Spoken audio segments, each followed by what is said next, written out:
2024 marks 80 years since the founding of the Liberal Party of Australia. The party is an enduring legacy of Robert Menzies and others. Today's episode of Afternoon Light forms part of a special 10-part series to commemorate this 80th anniversary. Each of the 10 episodes will feature an author from our upcoming book on the founding of the Liberal Party, Unity in Autonomy. The book will be available from Connor Court and the Robert Menzies Institute's website in October this year. It's perhaps unsurprising that in the establishment of the Liberal Party of Australia in Queensland, in the words of Frank Sinatra, Queenslanders did it their way. While the Country Party was always dominant in Queensland, the Brisbane-centric Queensland People's Party represented the interests of centre-right politics during the critical wartime and post-war era. Joining me to discuss the formation of the Liberal Party in Queensland is historian Dr. Lyndon Megarrity. Welcome to Afternoon Light, Lyndon. Thanks, Georgina. Great to have you all the way from Townsville, zooming in. I'm very jealous of the weather up there, freezing as I usually am in Melbourne. Queensland does do it its own way, doesn't it, Lyndon? There is a story of an exceptionalism here, and it's also interesting reflecting on the history of the development of centre-right politics in Queensland, how similar the themes are throughout the decades, irrespective of the lessons that might have been learnt but often seem not to be. Yes, well, it's interesting. I mean, now we have the Liberal National Party, which has been going since 2008, I believe, something like that. But we had something a bit similar in the 1920s.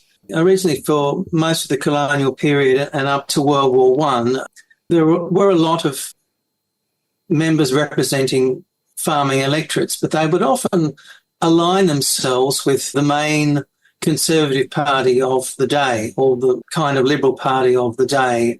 But that all changed during World War One when the T.J. Ryan Labor government came in, and suddenly the Liberal side of politics, which then changed to the Nationals, started all sorts of internal conflicts. Everyone was trying to find out who was the boss, and they couldn't kind of work out who was going to be leading them. And so it created a sort of vacuum. And so the country people decided that they weren't being represented by the city anymore. And so they formed their own kind of country party organisations. And originally they were separate. They amalgamated long enough to form a government in 1929. They went out again in 1933. And quickly both sides decided that they wanted to separate, because, you know, they had their own interests and things. And by the early 1940s, the United Australia Party, which was a late party in Queensland, was, you know, representing only about 4 seats, and the Country Party represented a dozen or more different seats, and they were outnumbered very much by the Labor Party of the day. Lyndon, it's interesting how dominant the Labor Party has been in Queensland over the 20th century, particularly at the state level. That Liberal government of Digby Denham in 1915 was defeated, as you said, by the Labor government of T.J. Ryan. And I mean, that long period of Labor rule in Queensland from 1915 to 57, with only about 3 years of, or non-Labor rule, I guess, Country Party rule, it seems an extraordinary dominance, doesn't it, of one side of politics in Queensland? Yes, it is. And I think part of that is to do with the fact that the Labor movement was just so very well organised. And while the Country Party was gradually developing something of its own machine, one of the problems with the precursors of the Liberal Party in the 20s and 30s was that Queensland is so big that the network of professional classes was limited. You've got doctors, lawyers, clerks, etc., but they don't have the same links between the regions. And that probably is slightly historical because, you know, the railways, instead of going upwards to the main regional centres, the main railways were going from the south inland, central inland, and then north inland. And of course, with that space, unlike New South Wales, for example, where the rail system, you could get quickly to Sydney, it wasn't the same in Brisbane. And so those networks weren't there, whereas the Labor Party had a lot of organisers on the ground.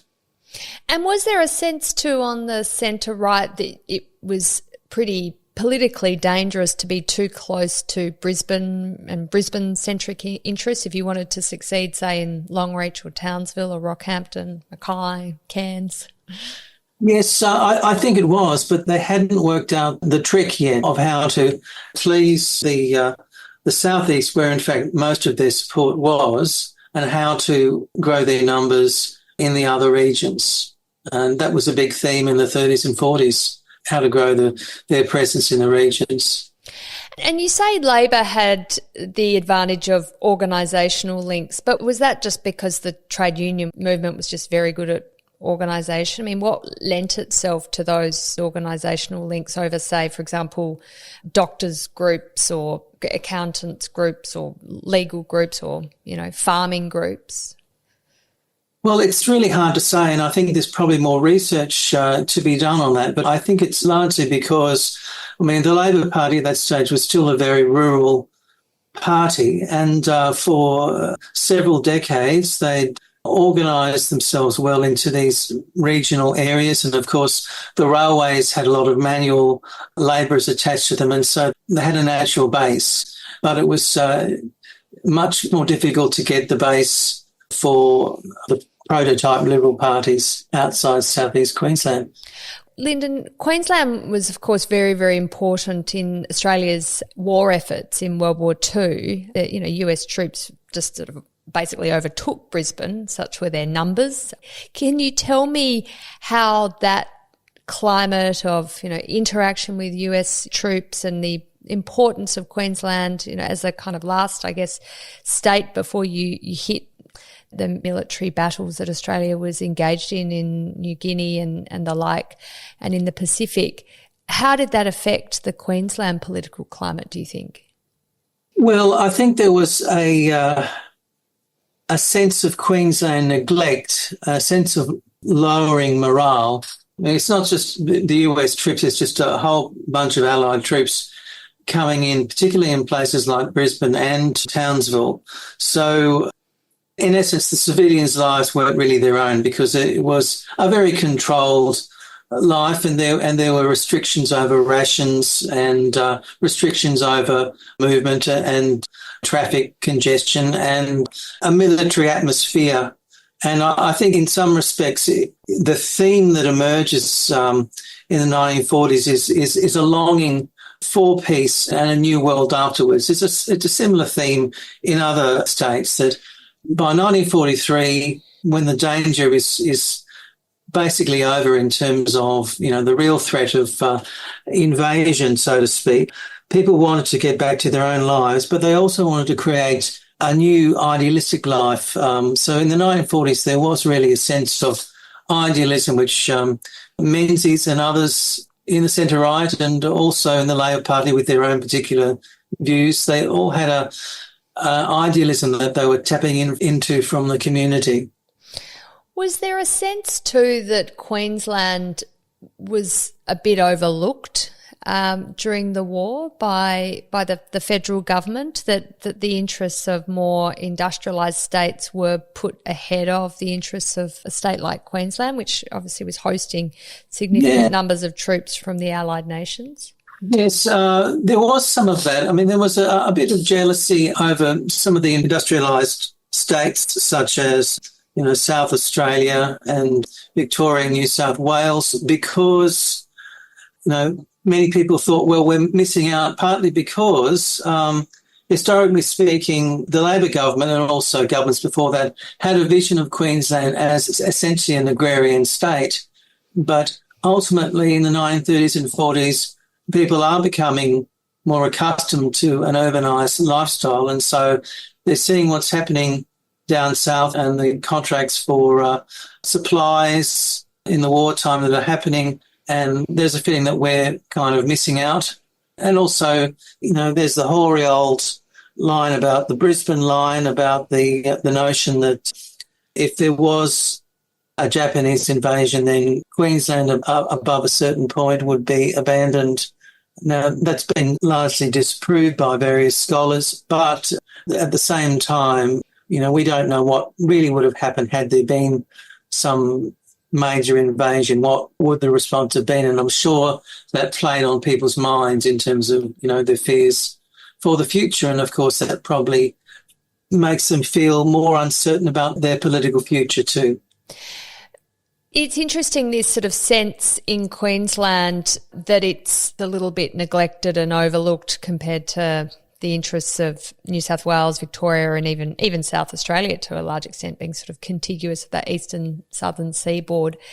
Do you think those sentiments pervade Queensland politics to this day, with that sense that really the Commonwealth, the federal political sphere, is the politics of the eastern states, the southern eastern states, and not the politics of regional Queenslanders? Well, I think that that's certainly the case. It's sort of a periodical sentiment, but probably more common then and now amongst the regions of Queensland is a sense of Brisbane-centred government.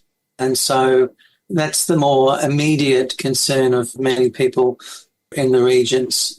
And, of course, we're having a state election now, and there's a lot of effort by both sides of politics to be seen in Rockhampton and Townsville, to show their regional credentials. Well, of course, speaking of Brisbane-centric government and Brisbane-centric people, there was John Beales Chandler, who becomes a really central figure in the development of centre-right politics in Queensland in the World War II period. Can you tell me about John Beales Chandler? Who was he and why is he important in this story? Well, John Beales Chandler was a British migrant. He came at the age of about 20 in around 1907, and originally he was a cane cutter, but he only lasted a few years before he went to Brisbane, where ultimately he developed an electric goods store, and he developed a big empire of stores in the 1920s and 30s, the Chandler stores, and many people will be aware of Chandler's. It was a huge deal, lots of regional stores in Queensland, plus some stores in some of the other states as well. So he made some of his fortune out of that. Plus he was also a pioneer in radio and owned a large number of commercial broadcasting stations in the 1930s. Plus he was also a very community-minded sort of person, and he was interested in local government. So he ran and became mayor in 1940 and held that position for over 10 years. So his interest in state politics emerged from his war efforts, because he was involved with the local Comforts Fund and various other organisations. And so there are a network of other like-minded souls, a lot of professional people like accountants and lawyers and some servicemen, etc., who all felt that their interests weren't being represented by the Labor Party, particularly professional representation. Now, Chandler had a number of different bees in his bonnet. One of them was the fact that the Hannon government abolished a kind of preferential voting because he saw that as anti-democratic. So that was one of the reasons why he wanted to go into politics. Plus, there was a real sense of idealism. He had particular notions of doing big things for Queensland and offering, as he saw it, a sort of like the Democrats in the 1980s and 90s, this notion of keeping the bastards honest. He thought that he would create a party full of clean skins, essentially, that were idealistic and would do the right thing by the people. Of course, when you go into politics, that idealism has to be tempered by realism. Indeed. So the UAP at the state election in 1941, it wins just 4 seats, which seems a pretty grim, low number. And then Chandler's running, even though he's Lord Mayor of Brisbane, I'm not sure how I understand how he could have got away with this. He's running as an independent in a state by-election by 1943 and wins that. So how does he balance being Lord Mayor of Brisbane with being an independent in the state parliament? Well, with great difficulty. He ultimately, after a few years, decides that he has to concentrate on being Lord Mayor. But while he is in politics, he manages to form the Queensland People's Party and bring it to a moderate amount of success within the state system. What's the name in honour of Queensland People's Party? I mean, it's got a nice acronym, QPP. QPP. Well, Queensland People's Party. I mean, I think it's largely to do with a number of factors. I think, firstly, it played into that theme of Queensland neglect, but also not just neglect from the south, but also a perceived neglect of citizen interests by the Labor Party. And there were a whole series of things like wanting to increase the age at which pupils left school from 14 to 16. That was one of his goals. He wanted to improve libraries, wanted to make secondary industries a larger deal in Queensland, plus he wanted better workplace conditions. So a raft of different policies. So there's that neglect thing he was trying to do, but also going back to that issue of idealism, that, the notion that his party would be one that would be a purely democratic party that would represent all interests in the community in a fair-minded way. Do you think there was any inspiration taken from Abraham Lincoln's government of the people, by the people, for the people? This sort of, we are about people, not politics. Yeah. Yes, that was one of their slogans, or at least paraphrased slogans that they used, is that high-minded slogan about the Queensland People's Party's role. So Chandler sets up the Queensland People's Party in 1943. It's the same election, of course, the 43 election federally, when the UAP does really badly across Australia. And this is where, Robert Menzies is coming back, and he's been giving his weekly broadcasts, articulating his political philosophy, and moves are starting to be made to bring the disparate groups of centre-right political movements around Australia together. How does Chandler view all this as a, Lord Mayor of Brisbane and Brisbane-centric politician himself, forming his own new political party? Does he see Menzies' political architecture as part of his future, or is this something he doesn't want to play with? Well, he is very resistant to the idea because he's just formed this party. In many ways, it's his baby, although he has various acolytes and supporters. So he's reluctant to join in. He's one of the few Liberal-style parties that doesn't really want to play ball with Menzies at this stage, with those 2 major meetings in 1944 where the whole format of the Liberal Party comes into play. There were other Queensland representatives, but no party as big as the Queensland People's Party at that time, which was by that stage 7 MPs, which was not much compared to the Country Party and Labor Party, but at least it was more than other competing centre-right interests. It's interesting, Chandler has a lot of anti-socialist rhetoric for his Queensland People's Party, but they have this support for compulsory unionism, which Menzies had thought was a real assault on freedom of association. Is that because Queensland was really a Labor state, so the QPP needed to support what some people would have thought was a fundamental, right or of the unions to make workers be a member of their organised labour?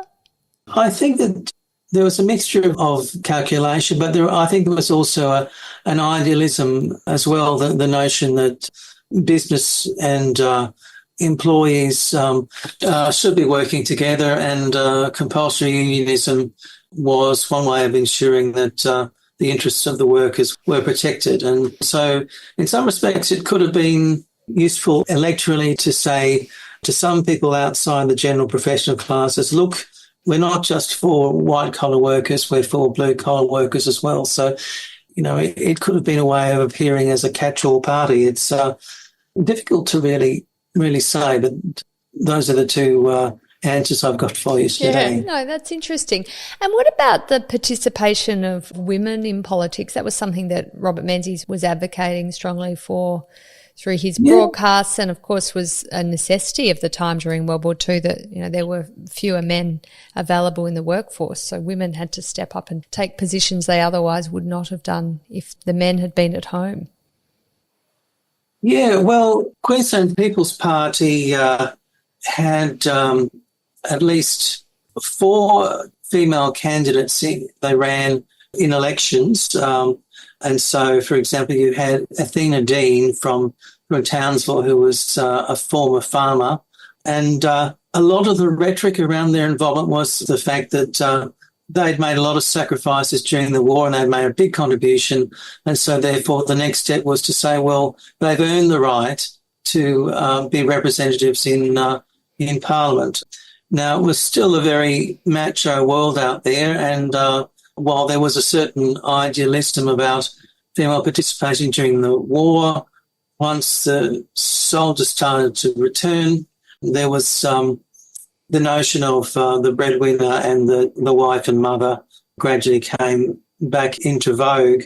And so the only significant win they had was Senator Annabel Rankin, who essentially was backed by the Queensland People's Party, although she sat as a Liberal senator, and she eventually became Minister for Housing in the 60s. But she was at least they were going in the right direction.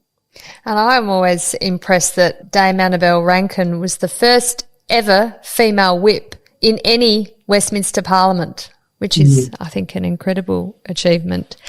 Yeah. I think what also is interesting about the QPP's policy positions and outlook is their emphasis on education for both school students, but also in terms of expanding universities and libraries and then even younger ones at kindergarten.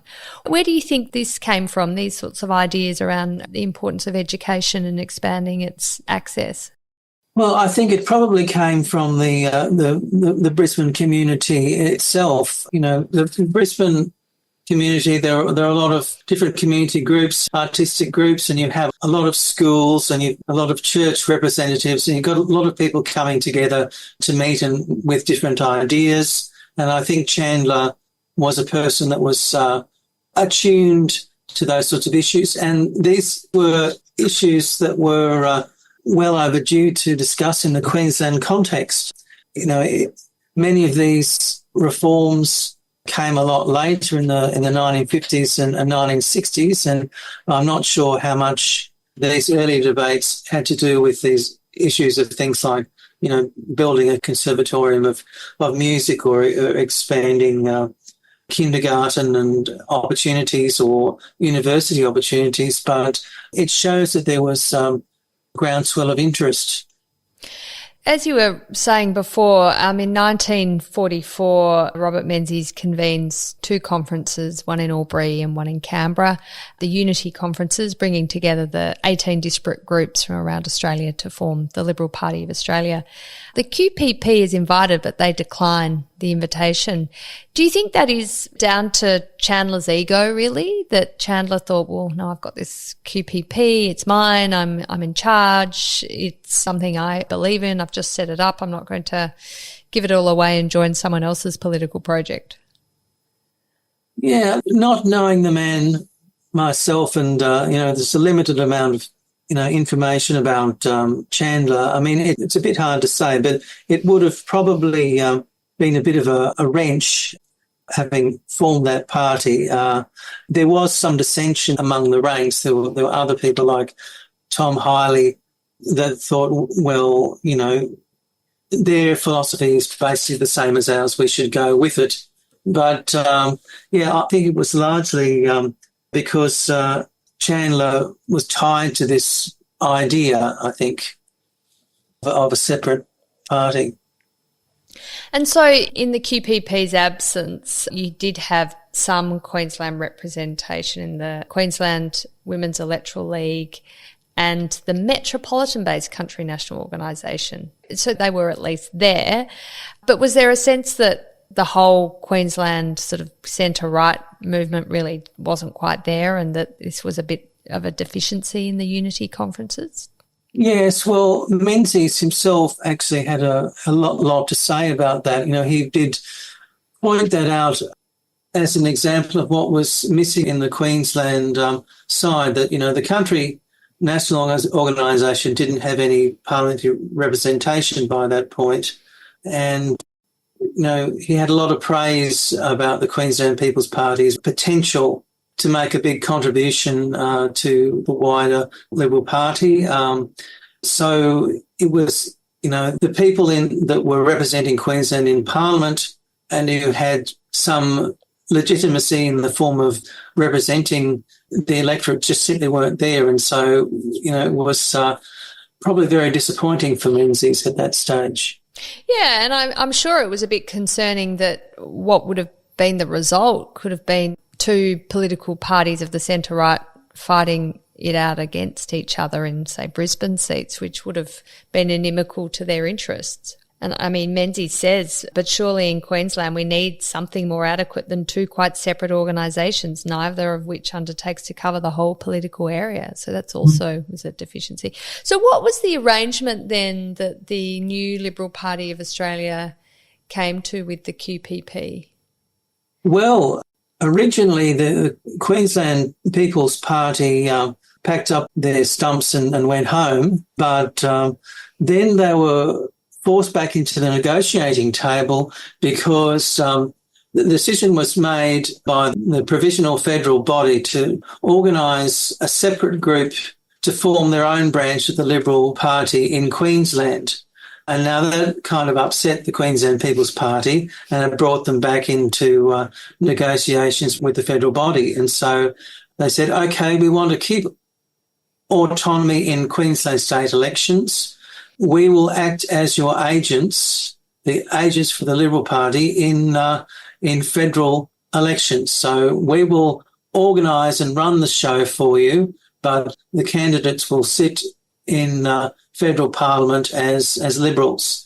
So in a sense, we've got a situation where the situation in Queensland is kind of a half-pregnant Liberal Party. So it's kind of Queensland People's Party in the state terms, but they're already organising in the state for federal representatives as well. So, it's a slippery slope into amalgamation.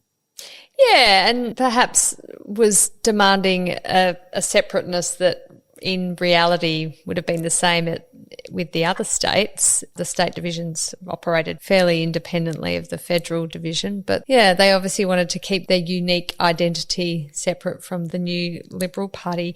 How effective was this arrangement then, Lyndon? Oh, I think it was effective up to a point. They were able to organise some good candidates like Annabelle Rankin, but at the same time, the calls grew particularly from Richard Casey, come and join us, essentially. And so there was the pressure just kept on building, and essentially the Queensland People's Party were boxed in a corner, I suppose. And in terms of its own political success then at state elections after this, how did it fare? Obviously we have the huge dominance of the Labor Party through the 1940s up to 52.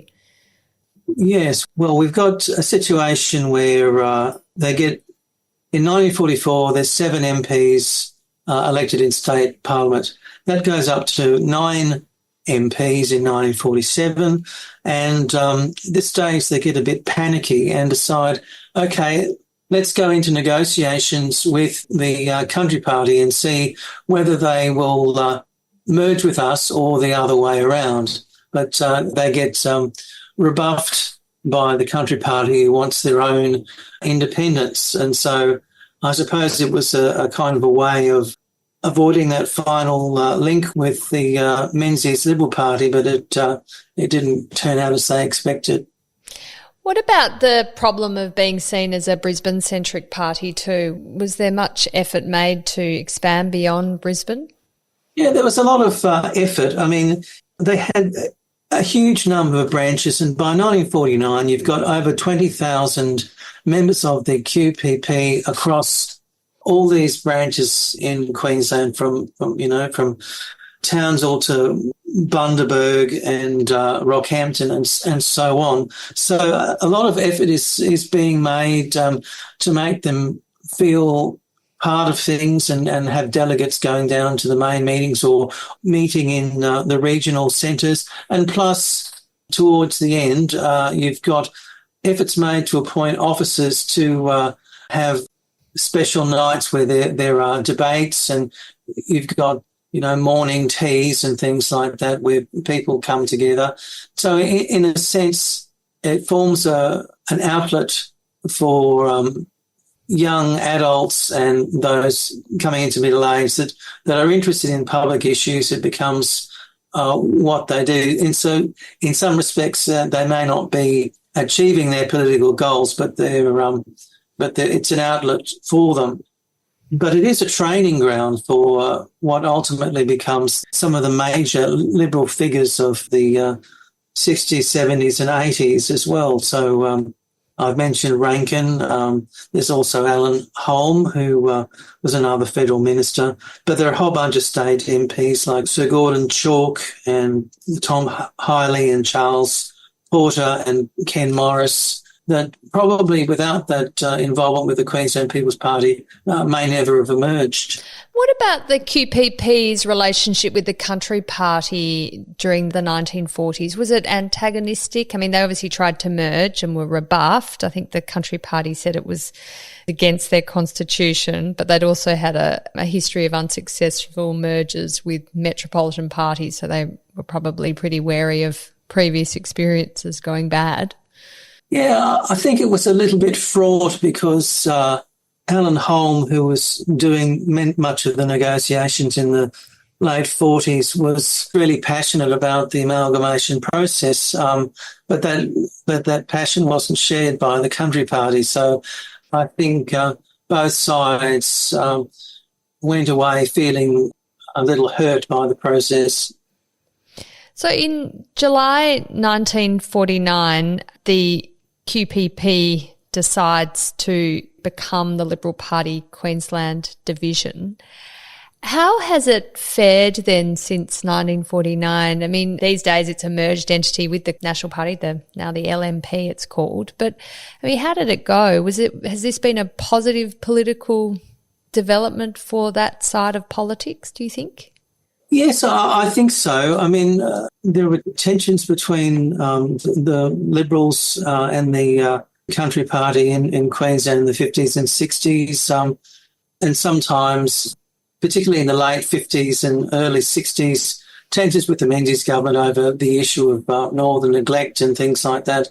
But ultimately, these things tended to get smoothed over. That seems to have been a theme, but there's probably a lot more research to be done. Do you think that the Liberal Party, though, in Queensland was ever able to shake off its sort of southeast Queensland, Brisbane-centric mantle? I mean, was that just something incredibly difficult to overcome? Yeah, I think they started to manage it by the 1960s. So there were more candidates. So I don't have the stats in front of me, but I know that there were more Liberals in the 1960s from the regions than there were in the past.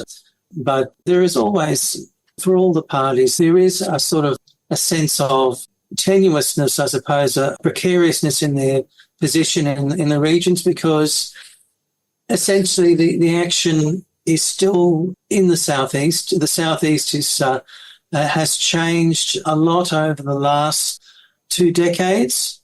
And while it's easier to travel these days with air flights and things, although they're getting more and more expensive, there is a sort of still a kind of a disconnect. I mean, for the southeast, places like Cairns, where you go for a holiday, the knowledge is a little less. So it's always going to be a fraught political relation, no matter what side of the political divide. It's always going to be something parties are going to have to be conscious of and make a special effort to include the regions. The QPP obviously disappears in 1949. It wasn't really around for that long in the sort of great scheme of Australian political history, just 6 years. What do you think is its enduring legacy to Queensland politics and I guess Australian politics too? I think it's a sense of rebirth, a growing morale in the 1940s that was lacking in the 1930s and early 40s for particularly the professional classes interested in political representation. Without the stopgap of the Queensland People's Party, I think that Queensland would have been less represented in ministries because there were people, as I've mentioned, that were tried and found to have talent in that organisation. And I think it's those ideas of quality of life which probably with a bit of extra research would be able to tell whether they actually influenced politics in the 50s and 60s because, it's still relatively unknown whether all these big debates on education and libraries, etc., which came true, did influence later political debate and action. Well, even the increase in the school leaving age, which the QPP had been advocating for strongly, came to pass. So one could argue it might have been down to the early advocacy of the QPP and things like the Bruce Highway, which they were advocating for. So that better infrastructure for the regions, connecting Brisbane to the regions and hopefully improving not just the physical connectivity, but maybe the emotional and political connectivity too. Yeah, I found them a fascinating group of people, with full of passion and idealism. And I think it's really interesting that they had a lot of female candidates and office bearers that contributed. So, that they were involved as well in the party. Sometimes they were a bit overshadowed because the boys were a bit on the macho side, etc. But they did make their presence felt. And I think that's also important. It also provided, particularly people like Annabelle Ray can provide a model for other women to follow. Yeah, absolutely. Well, Lyndon, thank you so much for joining me on Afternoon Light to talk about how the Liberal Party came about in Queensland through its agent, the QPP. Thank you very much. I appreciate the opportunity of talking to you. That's it for this week's episode of Afternoon Light, the podcast of the Robert Menzies Institute. Please make sure to subscribe and catch up on our latest online content on our website or on Twitter, LinkedIn or Facebook.